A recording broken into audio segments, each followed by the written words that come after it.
Good morning. Hello, welcome. I hope you're doing really well today. Really nice to have you here with me in a fasting space today. Going to be diving in on such an important process, building some mental capital to power us along on our journey of health. Grab a coffee or tea, calorie-free beverage of choice. And then we'll take a few moments here at the beginning maybe and just do a little check-in, mentally. How are you doing? Want this to be a nice reflective space today where we can center ourselves and be ready to win the day, do the very best, whatever circumstances we have in this day.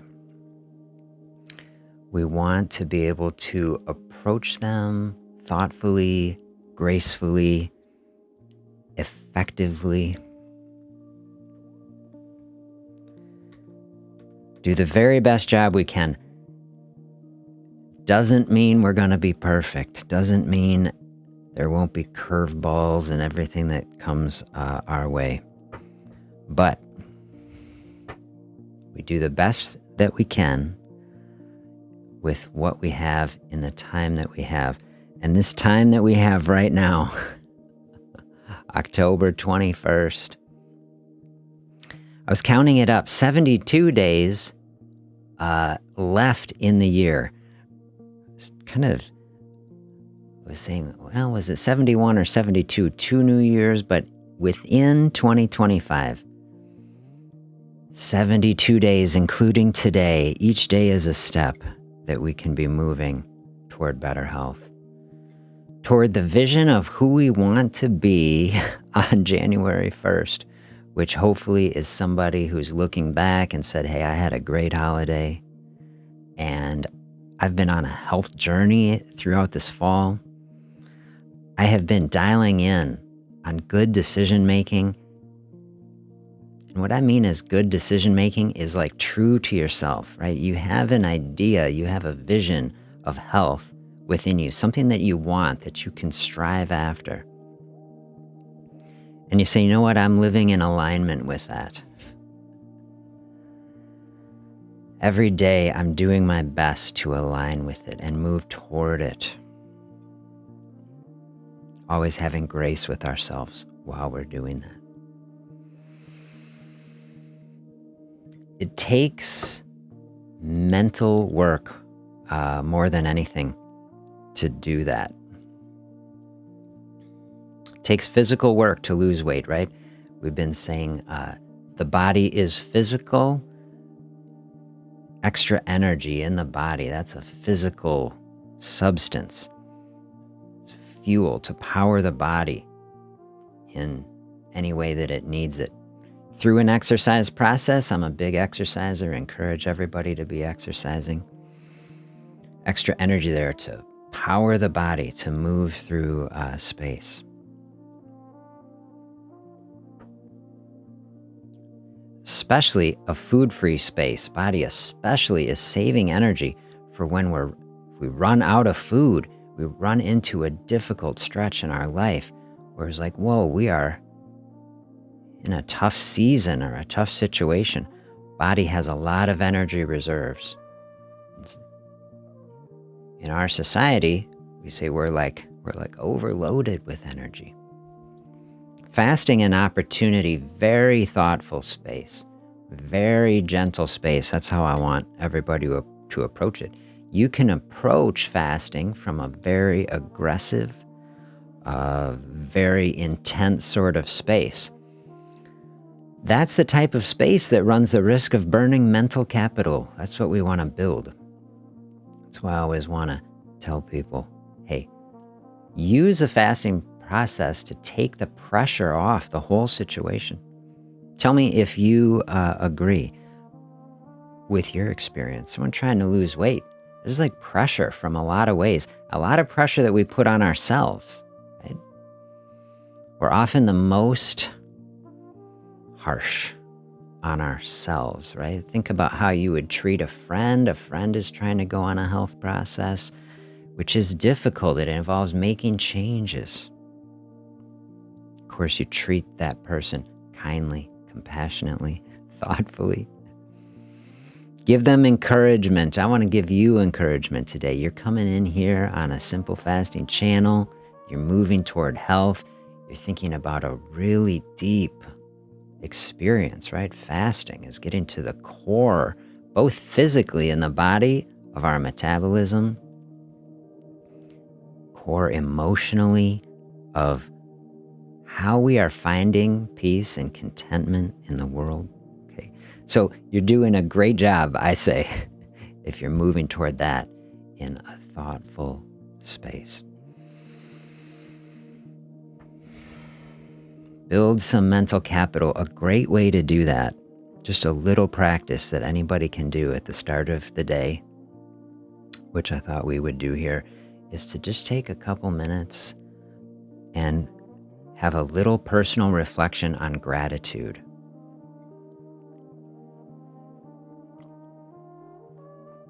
Find one moment, one thing. It can be anything. It can be something in the past that you're grateful for, something you're grateful for in the present, something in the future that is going to happen that we know that is happening, that we're finding gratitude. Maybe it's an event, maybe it's a person, a relationship, an experience.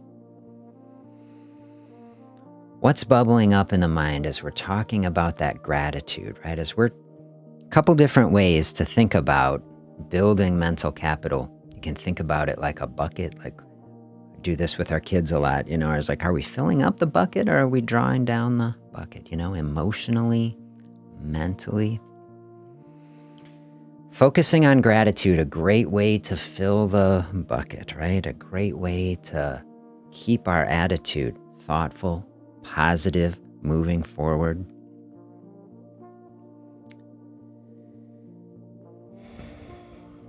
Do you have that in your mind? What is the top thing? Man, I'm feeling so much gratitude for it this morning. Use that as a centering thought. Pat is with us. Good morning.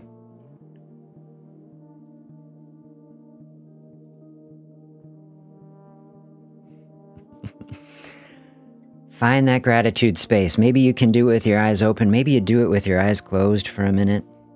Try to slow the breathing, really calm down, really center in on that space, that gratitude space.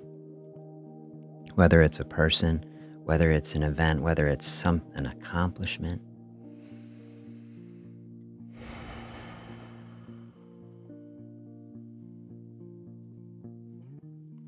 Gratitude for bright sunshine and good coffee. I love that.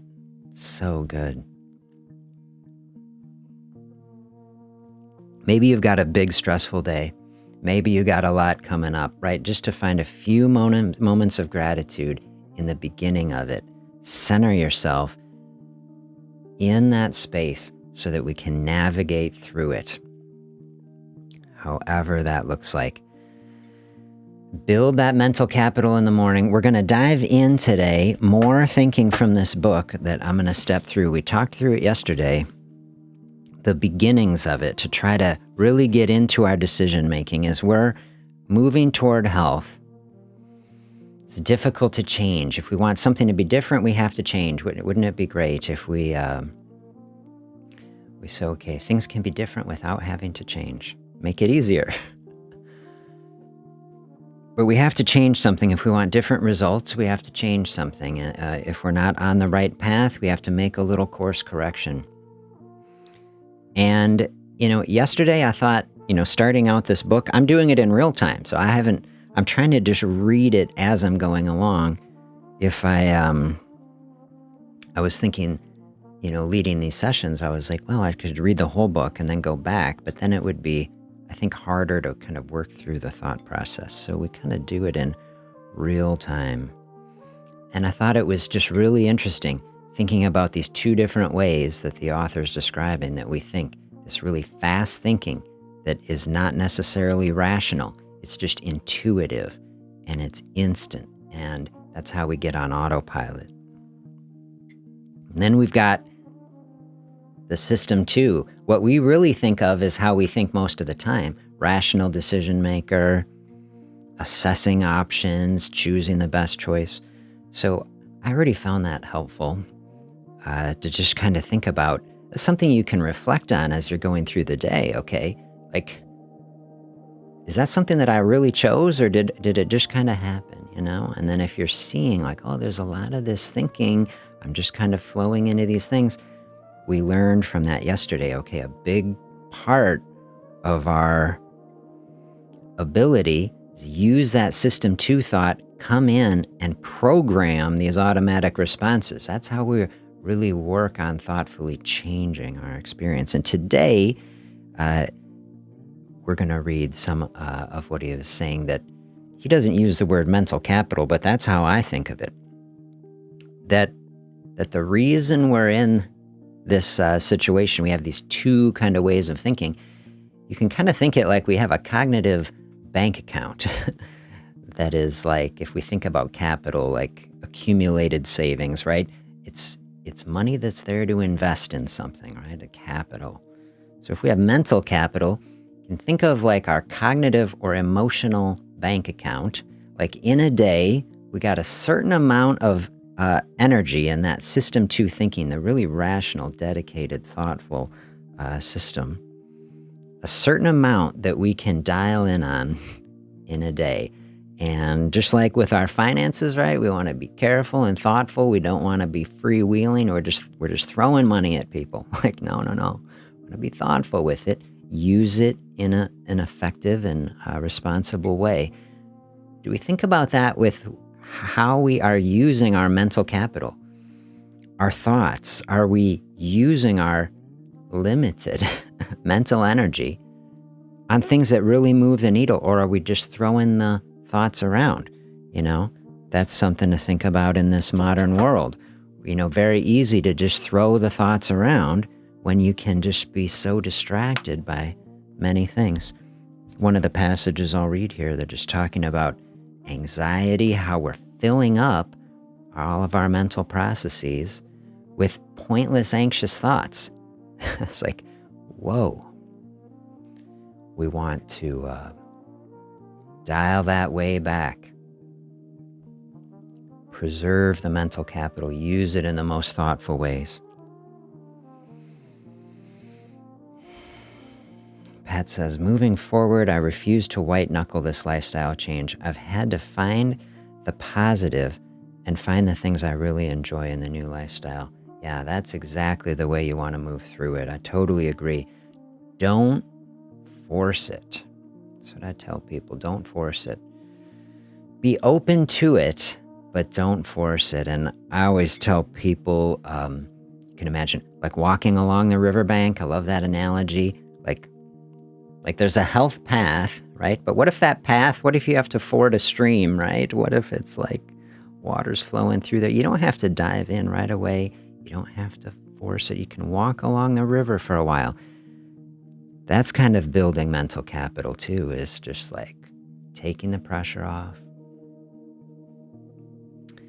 The line that I like to walk with that is just to tell people it's also okay to do difficult things. Like, it's okay to push yourself into something new, and change can always be difficult. And so that's the line with it.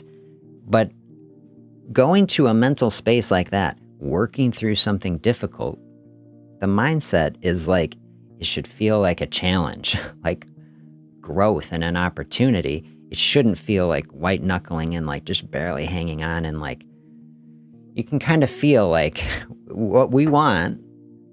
We'll get to some of this in this reading too. Flow state, right? Fasting flow state. I did that session the other week.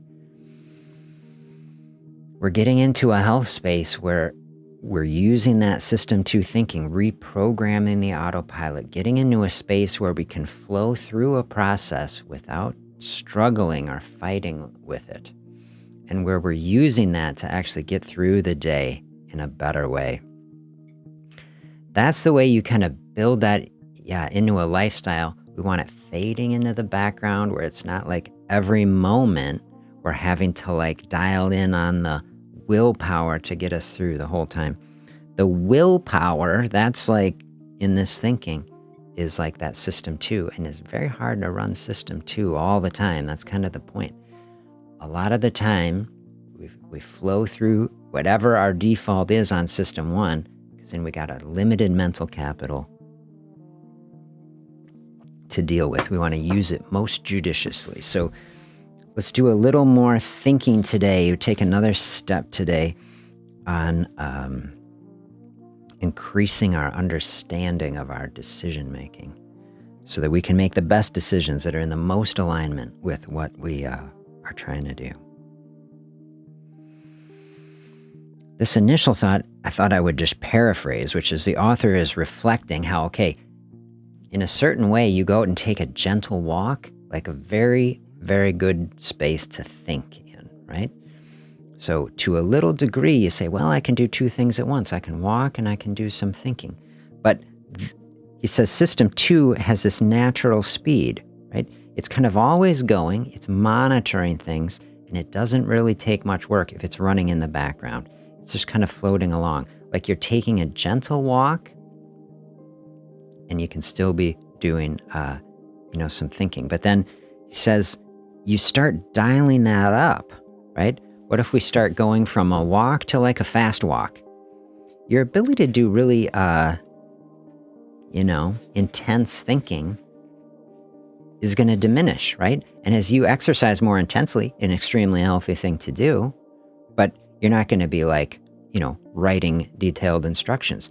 Doing deep thinking is like the deeper you want to be thinking, like you want to stop, like someone asks you a really profound question, or you get some really bad news, like you're on your walk, someone tells you something, what do? You stop, you got to process, right?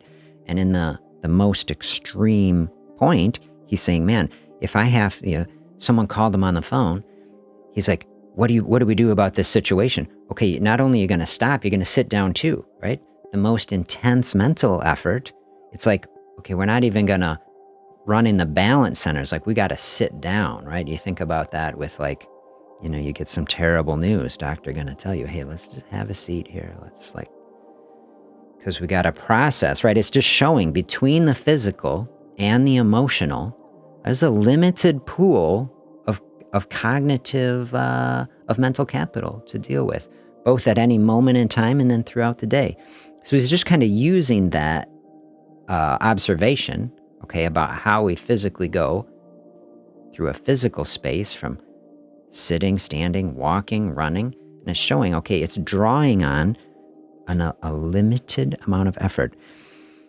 He states specifically here, self-control and deliberate thought apparently draw on the same limited budget of effort. And so that's where we really got to dial in, right? Because of course we're trying to stay on a path, self-control, a big part of that. We're trying to build that. So self-control we put in the bucket of mental capital, right? At the end of the day, if we slept really well, we're charged up, right? It's easier to make what we say a good decision, more in alignment. We have more mental capital to spend on that kind of willpower sort of state. But he says we go through the day, and then if someone was observing me as I'm writing, an observer of the number of times I stop writing to look at email or to go investigate the refrigerator during an hour of writing could reasonably infer an urge to escape what I'm doing and conclude that keeping at the writing requires more self-control than I can readily muster at the moment. So here, this is directly heading to our space, right? Because this is like a big thing we're trying to do during the day. So many times, like we look for a distraction, we're looking for an escape, like he says, we're kind of burning out that cognitive center. What is the outlet? Just like he says, go into email is like go into the phone, go into a distraction, or go into the fridge, right? And that is the big two, I would say. in our society that we're trying to deal with, to gain more agency and control over.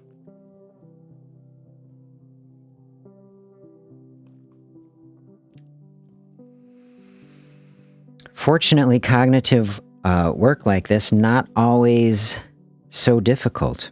Sometimes people expend considerable effort for long periods of time without having to exert any willpower.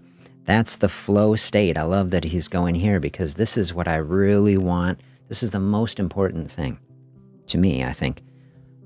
I call fasting flow state. This is where we want to get.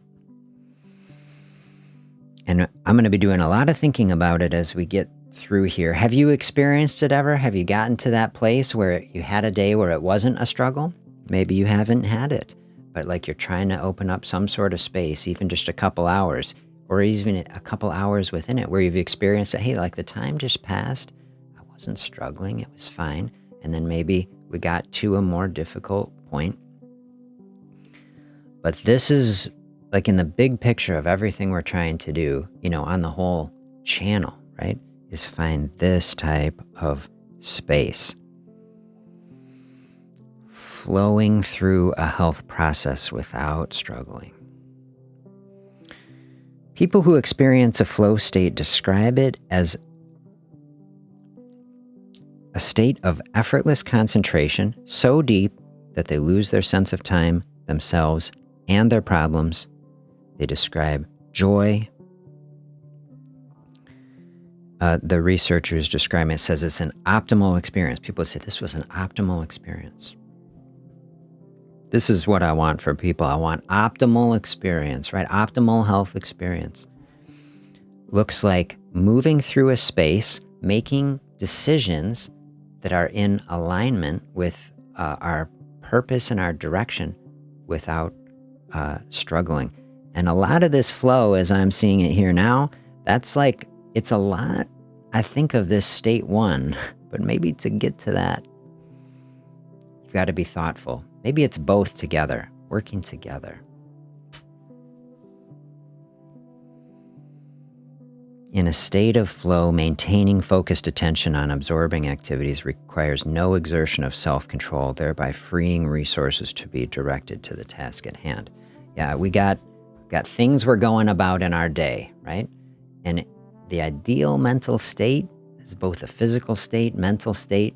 We're able to flow through our day, get our work done, find enjoyment, meaning, purpose in it, and then we're flowing through a health space where we're not struggling. Like this guy saying, man, he's writing, they're like not in that state. Now it's like you're looking for distractions, looking to the fridge, looking for the things. Like when we have to horsepower our way through it, system 2, as he's saying all the time, that's when we run into trouble. We deplete our ability to always willpower our way through a situation. And we don't want that, right? So we want to create the environment, the experiences, the situations. That's why we don't force it, right? The forcing it, like we were saying, is like spending down that bank account.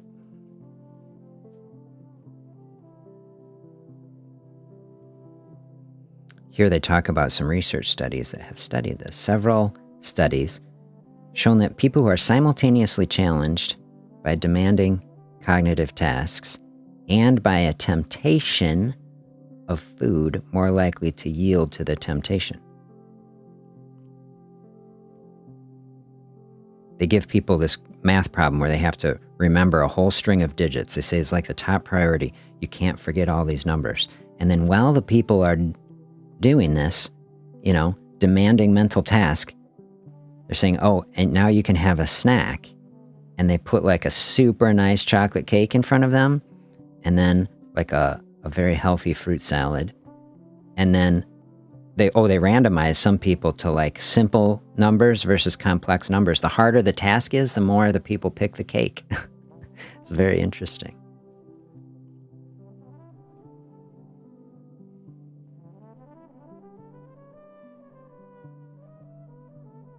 Can have similar effects on decision making as having 2 alcoholic beverages or missing a night of sleep. So like when we're really like We have only so much mental horsepower. It can only be focused so many different ways. And then this section is what I was saying before. When we get into that space, a big thing that is disrupting this thing, the cognitive demands that we put on more than anything else so often, is loading up our short-term memory with pointless, anxious thoughts. That's what he's saying. So like, we all have these things that we have to be doing. How much extra space of our mental capital are we using that are we just filling up with anxiety? Maybe it's anxiety in the form of regret, like that we're spiraling and thinking about the past, all right? And that's taking up a lot of our bandwidth, right? A lot of our account that we could be spending on moving us forward, on programming the system, helping to get into that flow state, but we can't get there because we're focused on something in the past, or we're worried about something in the future. So regret, worry, it pulls us out of the present. That's siphoning off our account of mental capital. We only have so much. So within a day, if you were to imagine, we said the other day, what is the perfect health day, right? The template, the way we step through the world. We got 72 opportunities here today, and then 71 more days left in 2025. And each day is a step, and we're moving toward that goal. How much of the time in that space is acceptable? Is a personal question, answer. To be dwelling on the past, to be worried about the future. Don't we have to be dialed in? In the perfect day, wouldn't we be completely centered, completely focused on the present moment, using all of our available mental capital just to align this day to take the perfect step forward in this day, whatever that means? Not being busy, distracted, or depleting our system. And when we're feeling that way, right, to recognize, can you feel it in the day? Oh, I'm getting to a space, I can feel like my account is getting drawn down on my mental capital. Can you give that a boost in the middle of the day, right? Take a little break, maybe do a breathing practice. Box breathing we talked about. Do a box breathing for a while, bring that state down, give the body some space within the day, give the mind some space. Realize it's the mental capital is running that system 2 thinking. That's like the error avoidance mode. When we're in that chronic stress mode, that puts us in system 1 mode, where we're just like autopiloting. So we're trying to get out of that autopilot. Got to have some availability. Got that monitoring system going in the background. You want that to be alert. So you see, we're getting to that point. Hopefully the red flag is going up. We're building our awareness. We're getting to this critical point in the day where we might make a decision is not completely in line with what I want. Can we be really thoughtful? Not have to force ourselves through it, but give ourselves the opportunity to graciously step through it. They describe a couple experiments here where they're showing that both a cognitive, emotional, and physical task, at least in some degree, is drawing from the same pool of mental energy.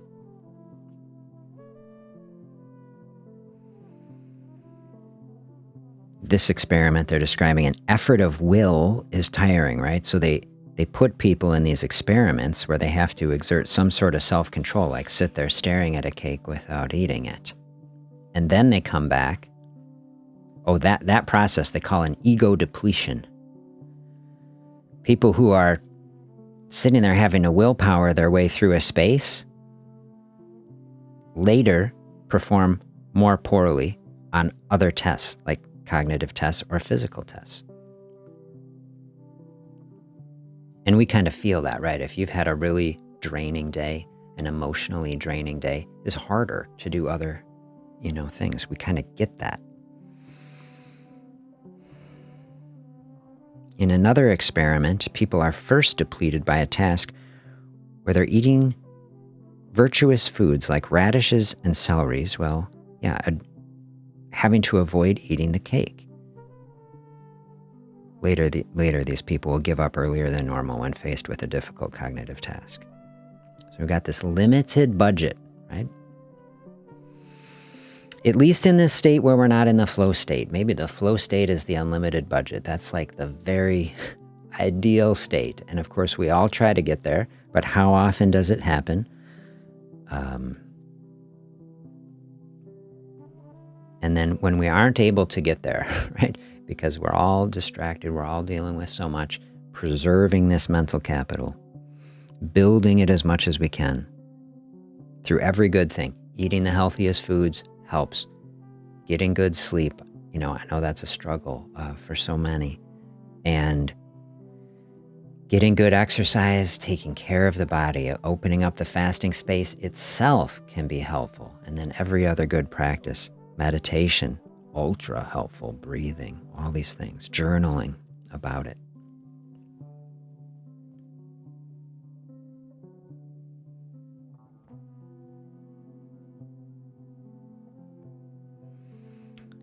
System 2 requires self-control. The exertion of self-control itself can be depleting, can be unpleasant, can lead to ego depletion, and can lead to loss of motivation. After exerting self-control in one task, many do not feel like making an effort in another, although you could do it if you really had to. Just makes it more difficult, right? It makes it more difficult. This is why I made that video last summer, creating our ideal environment. If we are in an environment where it's like we keep having the willpower our way through it, I was talking with someone chatted in on a live last year. They were saying, I'm in this work environment, whereas like everybody's bringing in treats all the time. And if you say no to them, everybody gets offended with you and is very difficult. And I would say, yeah, that's like a very, very difficult space, right? It's the opposite of the ideal space. In the ideal space, there are no, snacks or distractions like in your day. And it's just, you don't have to make the decision. It's much easier to flow through a space where you're just encountering engaging stuff. You're doing your work, you're staying active, you're checking off your to-do list. We keep the cupboard doors closed in the kitchen, if you're actually just seeing the stuff right there, then every time you see it, you have to say, no, no, no. Okay, that's every time you have to do that, little withdrawal from the capital account.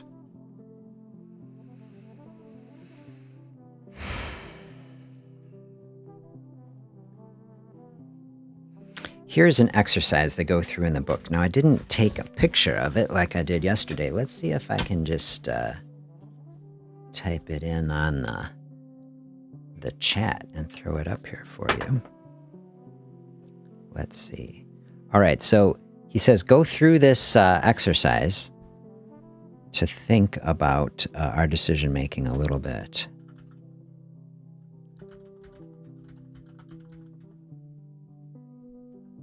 Okay, well, it's 3 lines. Okay, all roses are flowers. Some flowers fade quickly. Therefore, some roses fade quickly. So you can see them in the chat. There's the things. Look through the lines, and then intuitively, what do you say? Is this a logically consistent argument? Do you agree with it? Within the first couple seconds, what do you think? All roses are flowers. Some flowers fade quickly. Therefore, some roses fade quickly. In their experiments, they've given this to thousands of people to work through this. Almost everybody says it's true. But as a logical argument, it's not true. Because when you look through it, of course, it doesn't have to be the case that all the roses are in the category of some of the flowers that fade quickly. They could, maybe the roses don't. And in fact, they don't. So this was a very interesting, some very interesting observations that they made off of this.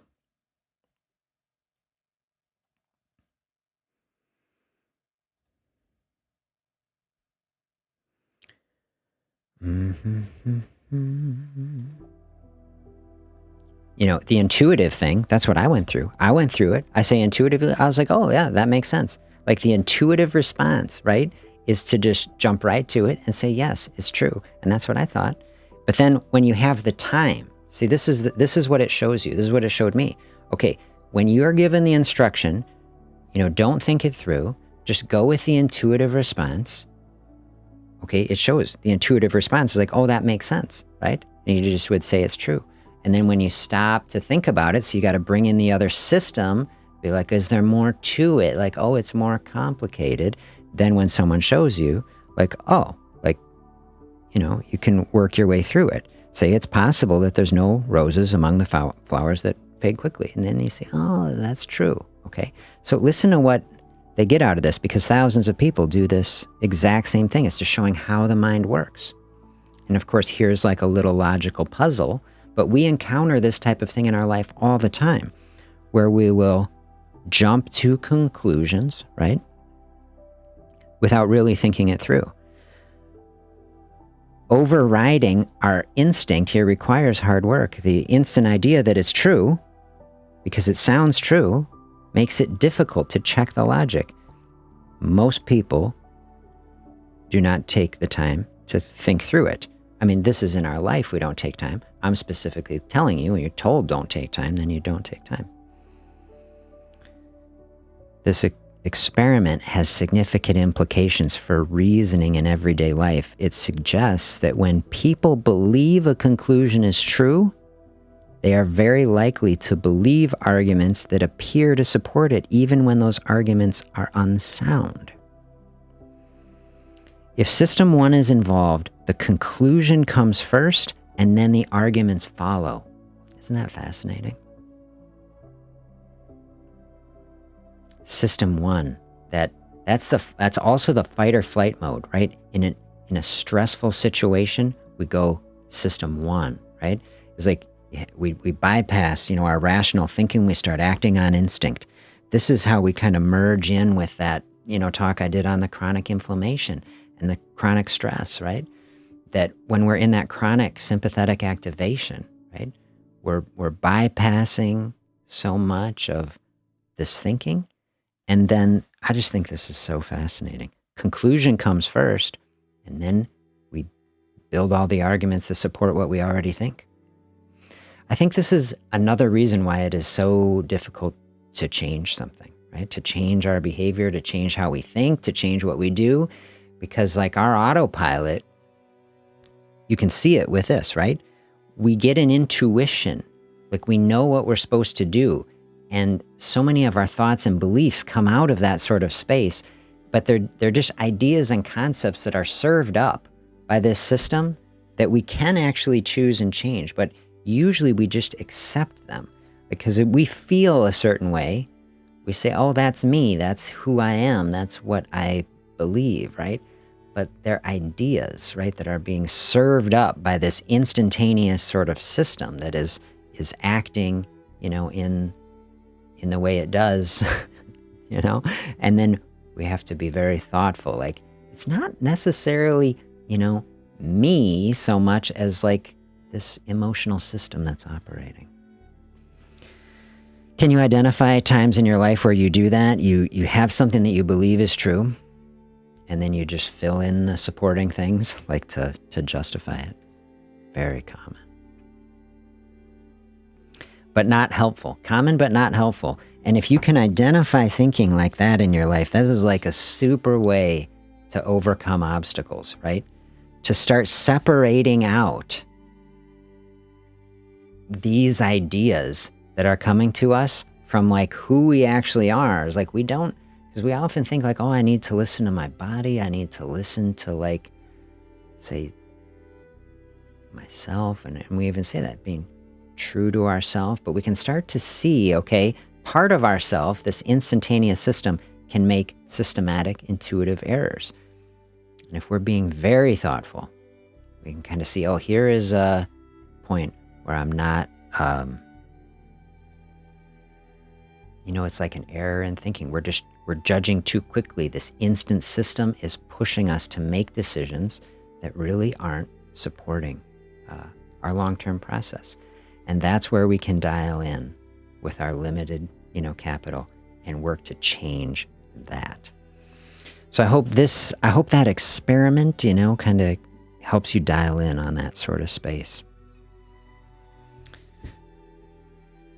Help keep us on the path, get us on the path. For the average day where we're going through all of these distractions, all these different things we have to do, okay, use that limited capital, build it up as much as we can, focus it on the very most important things, with the goal being,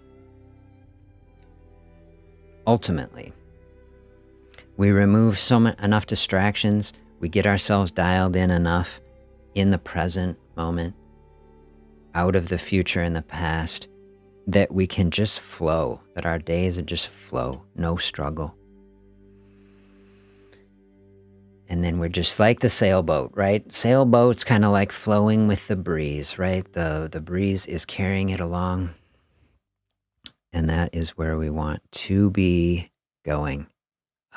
Each of these days, 72 today, and then every step as we're heading toward 2026. And then from there, we'll keep flowing with it. So I hope these are helpful thoughts. Let me know what you think over the day. I hope it is a beautiful day for you. I give you the very most encouragement that I can. I say it's going to be a great day. You're going to crush it. You're going to do every step that you can as thoughtfully, graciously as you can. And if you encounter a difficulty, hey, lots of grace, lots of patience with yourself. And hey, you do the best you can in this day. And then we will come back tomorrow and we will take another step together tomorrow. Really nice to have you here. Have a great day. I will see you tomorrow. Bye, everybody.